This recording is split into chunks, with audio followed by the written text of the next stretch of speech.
Michelle Rafeld from the Ohio Department of Insurance. Welcome to the Fraud Leadership Series. Thank you for having me.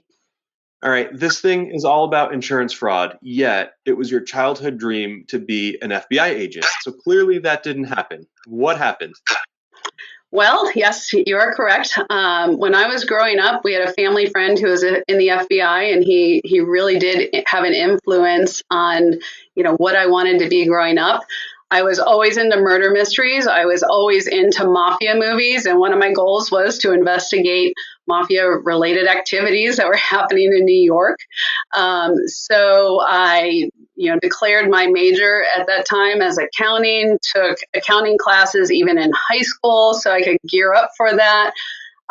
Went to college, and then got out and found when I went to apply for a job with the FBI that they were only interested in interviewing individuals who had a few years of work experience under their belt. So that kind of put a damper on my getting into the FBI, right out of school, which I didn't expect.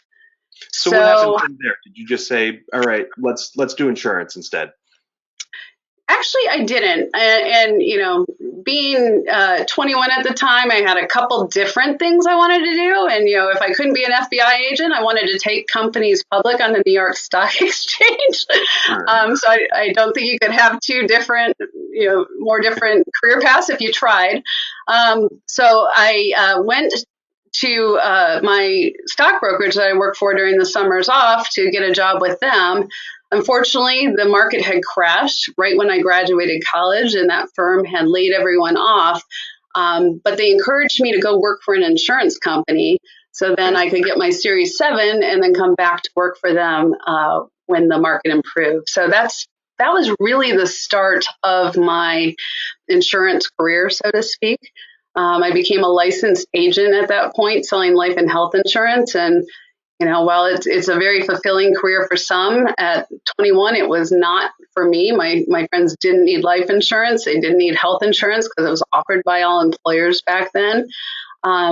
So, while it wasn't for me, it was also a great experience because looking back, it was actually key to me obtaining a number of other positions, including the position I have today. So for that, I'm really grateful for that short-lived experience that I had. Nice. And fast forward all these years, you've done so much over the course of your career, and outside of work, you're a part of many organizations, really being an active part in this community. Recently, you took up a big position with the Coalition Against Insurance Fraud as well. I did. I was really honored and humbled to be asked to serve as the public interest co-chair for the coalition this past February.